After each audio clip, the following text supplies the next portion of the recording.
कैसे हैं आप सभी? आई होप अच्छे होंगे, राइट? चलिए, मैं योगिता प्रजापति यूट्यूब चैनल पे आप सभी को स्वागत करती हूँ। और आज मैं आपके लिए लेके एक्सरसाइज 3.6 का क्वेश्चन नंबर सेकंड का थर्ड पार्ट, जो कि आज हमारी एक्सरसाइज कंप्लीट हो जाएगी, ये सम कंप्लीट हो जाएगा और ये चैप्टर भी फिनिश हो जाएगा, राइट बच्चों? और नेक्स्ट वीडियो में लेंगे आपको चैप्टर 4 से रिलेटेड। ओके, तो आइए स्टार्ट करते हैं।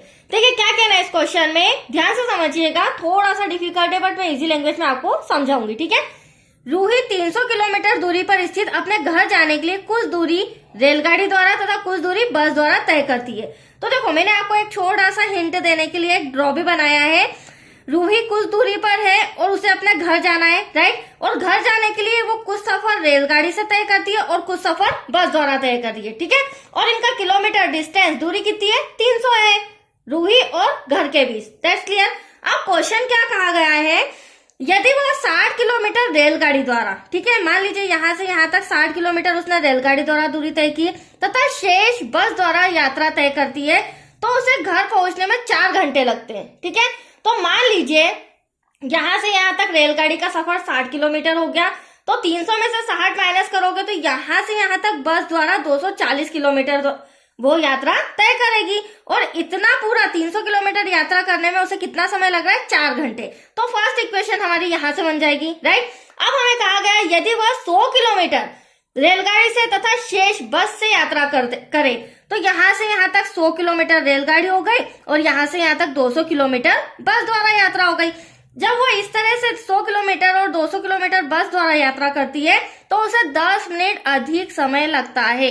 मतलब कि 4 घंटे तो ऑलरेडी लग ही रहे हैं उसे, लेकिन सेकेंड कंडीशन में 10 मिनट और एक्स्ट्रा उसे लग जाते हैं घर पहुंचने में। यहाँ तो कोई डाउट? अब हमें क्वेश्चन कहा गया रेलगाड़ी एवं बस की क्रमशः चाल ज्ञात कीजिए। तो हमें जो क्वेश्चन कहा गया है उनकी चाल मान लेंगे हम।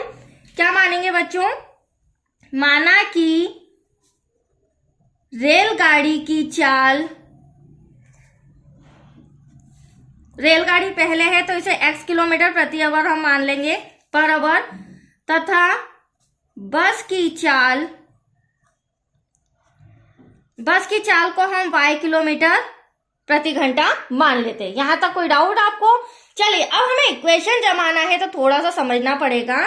सबसे पहली कंडीशन तो 60 किलोमीटर वो रेलगाड़ी द्वारा सफर तय कर रही है फर्स्ट कंडीशन में, प्लस 300 में से 60 गया तो 240 किलोमीटर वह बस द्वारा यात्रा कर रही है, जिसमें कि समय लग रहा है उसे 4 घंटे।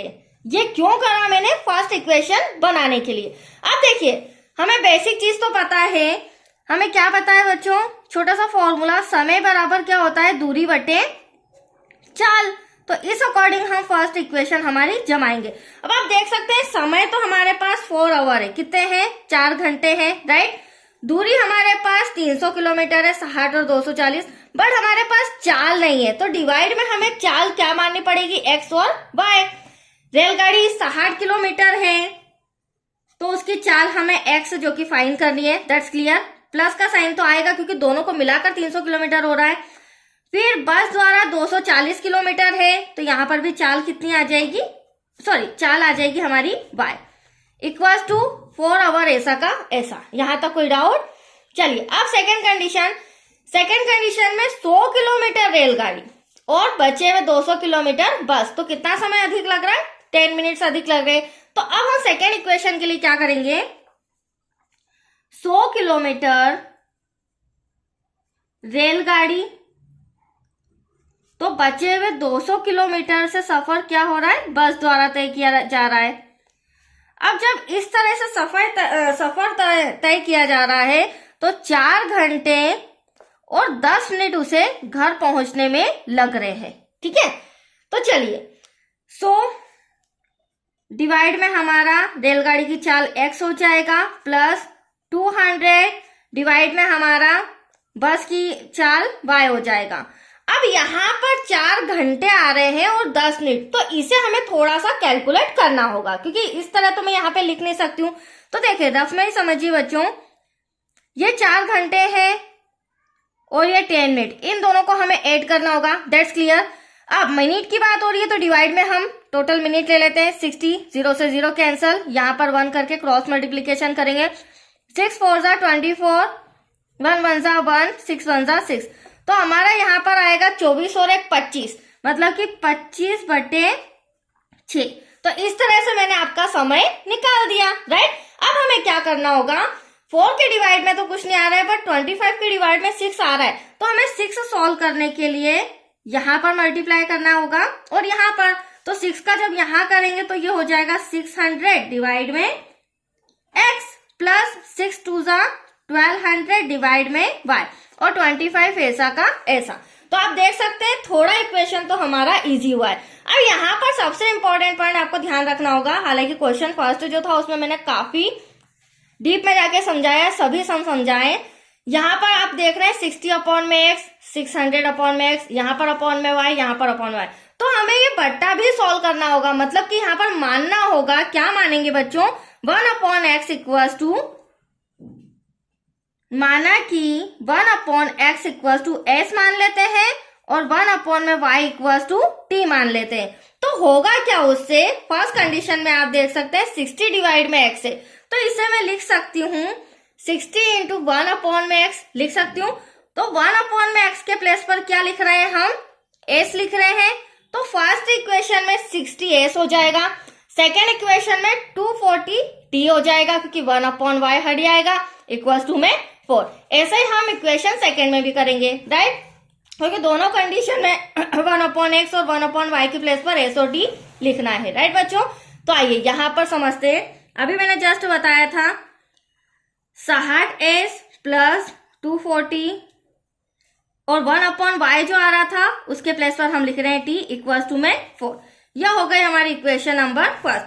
सेकेंड है हमारी 600, 1/x के प्लेस पर s आ जाएगा, 1200 1/y के प्लेस पर t आ जाएगा, क्योंकि हमने माना है, इक्वल्स टू में 25।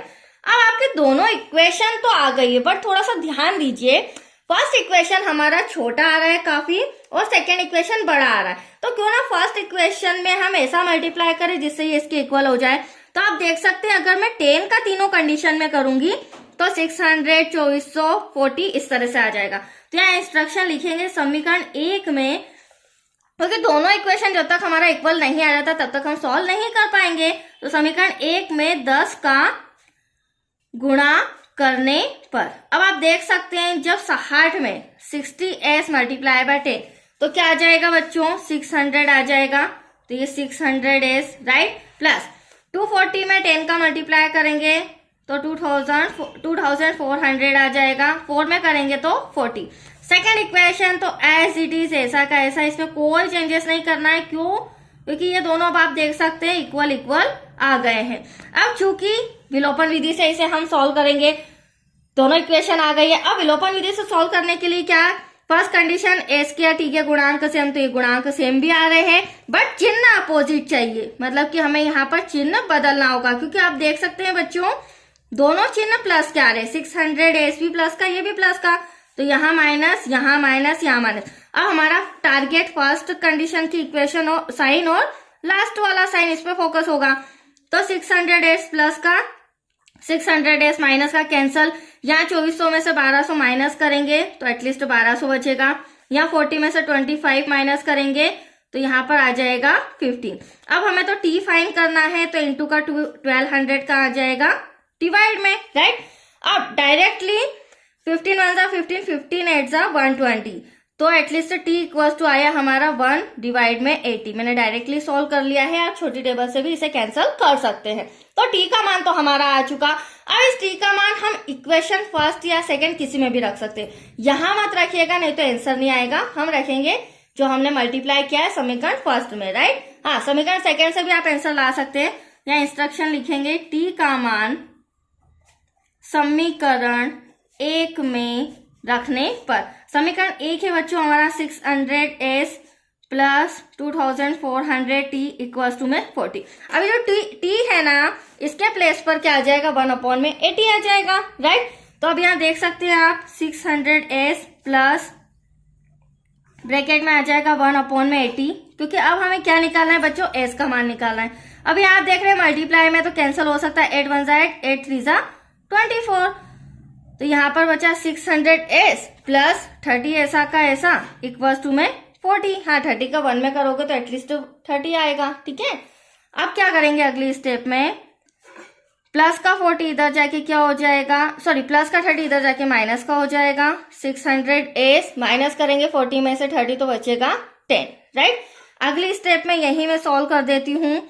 s equal to 10 then divide में हो जाएगा 600 क्योंकि इनटू का है तो कहाँ आ जाएगा डिवाइड में, 0 से 0 कैंसिल, तो आपका s इक्वल टू आया 1/60। तो आप देख सकते हैं t का वैल्यू भी आ चुका है, s का वैल्यू भी आ चुका है 1/60।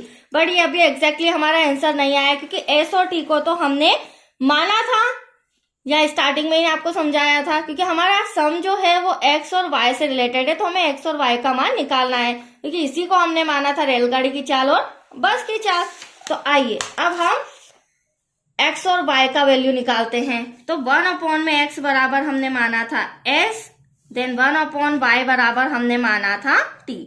अब आप देख सकते हैं s अभी आपके सामने कितना आया था बच्चों, वो आया था हमारा 1/60, राइट, और t हमारा आया था 1/80। अब हम क्रॉस मल्टीप्लीकेशन करके x और y का मान ले आते हैं, वेरी सिंपल। तो x इक्वल टू 60 एक आंसर आ चुका है, देन y 1 जा y, 80 1 जा 80, y इक्वल टू 80। अब चूंकि भारत वाला सम है तो पूरा एंड तक लिखना होगा हमें। क्या लिखेंगे हम, रेलगाड़ी की चाल। तो रेलगाड़ी की चाल कितनी है बच्चों, x equal to 60 kilometre per hour, ठीक है। और बस की चाल, तो बस की चाल इक्वल टू हो जाएगा, जिसे हमने y माना था, 80 किलोमीटर प्रति घंटा। That's your answer. तो आया आपको समझ में, दोनों की चाल हमने निकाल ली है x और y। ये सम हमारा कंप्लीट हो चुका है, चैप्टर फिनिश हो चुका है। तो आज के लिए इतना ही। ओके बच्चों, थैंक यू।